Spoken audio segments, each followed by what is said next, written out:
It's a weird moment. I swear it was AOC that just walked right by here and went up these stairs as I was setting up. Before that, my foot's been hurting from walking more than I've been walking. And one of the Capitol Police guys here came over and brought me a bottle of water, like checked on me, made sure I was feeling good, not like getting heat stroke or anything. Test out. What have I said today? Voting is good. But in this moment, I feel like we're too controlled. Is the simple word. We've got most of our media owned by one family. We've got just more and more monopolies coming into existence. The amount of power has been concentrated to levels that are making it so that this beautiful, lovely day, it could be coming to an end. Part of the reason that I'm posting this video is because I don't know who I'm asking to get involved and demand change that could end up being worse off in the short term, but I think would be better off in the long term. But I don't know. I'm oh, you can, sorry. Never mind. I feel bad because I'm filming, but yeah, people avoid it, and then that's not what I'm here to talk about. I'm here to actually talk about the most difficult thing for me to talk about, which is Israel and Palestine. It's hard because it feels like it just very quickly can go into a lot of anti-Semitism. I don't know a lot about the conflict.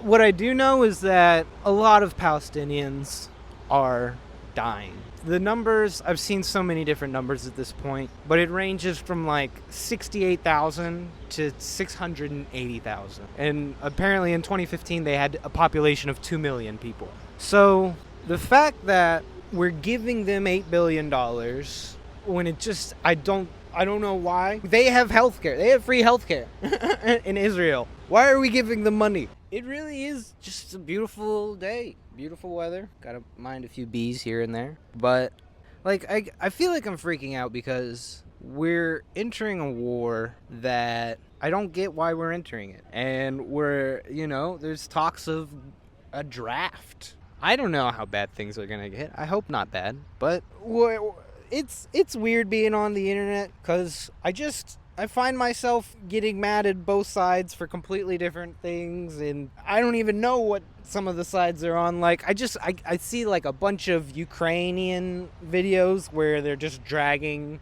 men off the streets into vans for their draft. What I feel like from reading all of the Epstein files is that power and influence can eke your way out of numerous crimes. There's like Leon Black, where I've read, how can you have this many vivid, detailed accusations and all of them are false? A lot of the victims haven't been looked into. A lot of the witnesses were not actually interviewed by the FBI.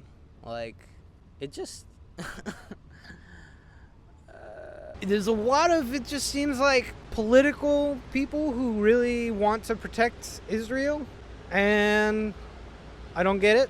I don't know why that's a priority for us Americans. Epstein was super linked to Israel. They put in all of the communications technology that he needed in order to communicate with Israel in his New York apartment. There's files claiming that he's a Mossad agent.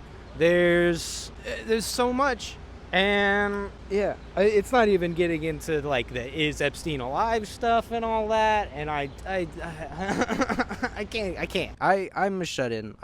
I've been distancing myself, and it's for numerous reasons. But it's allowed me, in a sense, I feel like, to really look at all of this stuff. And there's tons of people who are looking at this. Jmail, R. Epstein, the Epstein Files. There's another website that's doing a lot of piecing it together, and it just doesn't seem like it's a concern at all here in the nation's capital. Yeah, I don't get why we're putting up with it. But then at the same time, I feel like the half that votes for him, I don't know. I don't know. Like, I really don't want this to become a Republican-Democrat thing, because I think our whole system is just f***ed. And there are good people that seem to be within our government that are just perplexed by what is happening around them. just in general, the whole like primary process, I don't fully understand it. I don't. And I need to look into it more. But like when you have the Democrats like using super delegates, and the Republicans apparently have things that act similarly. They're just not called that. The world as a whole should start relying on the masses to make decisions. And I don't know how that would work, but like I trust the masses. Like you never see a large protest for like, oh, we want to be able to like I don't know.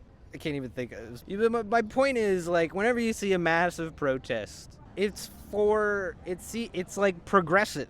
It's creating more freedoms. It's people who are tired of being oppressed. So I hope this is still recording. It's probably not. Just gonna check.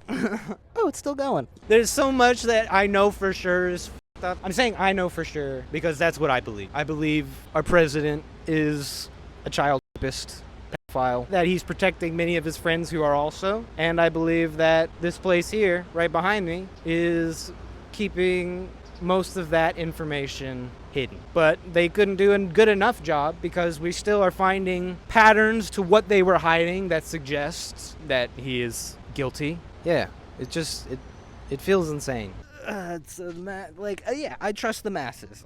That's what I'm trying to say. Is like when it seems like people get out on the streets when like they see wrongdoing. I guess I'm trying to talk about things that I think people aren't really considering because what are the chances that actually gets followed through in a way that's like actually cohesive and organized and doing good? Like our government theoretically should be a lot bigger in a sense to maintain the standards of representation that were first kind of put forth in the Declaration of Independence or the Constitution, whatever it was. It seems like we got a handful of people some of them are doing their best and some of them are just taking advantage of the situation to do whatever they want, put their name and faces wherever they want.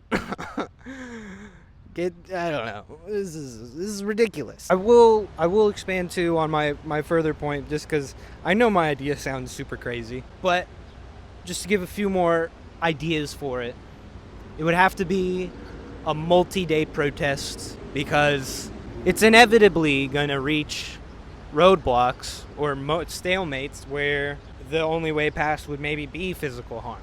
But I don't want this group to do that. I want this group to get to those moments and wait it out and talk with the people who are stopping the movement. Because I think at the end of the day, a handful of people are going to see that this millions of people movement is really just trying to make sure that America is run by people who should be running it and is not protecting.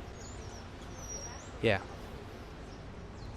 But alright. I think that's all I got here. The AOC really threw me. I feel bad. I like looked at her like like I knew her. I was like, that's not. I don't know. It looked like she was with her family or something. But then also the niceness. People people are living good lives, and like I don't want to f that up. But I don't want people to be living the absolute worst lives because people who are living nice lives just couldn't give a shit.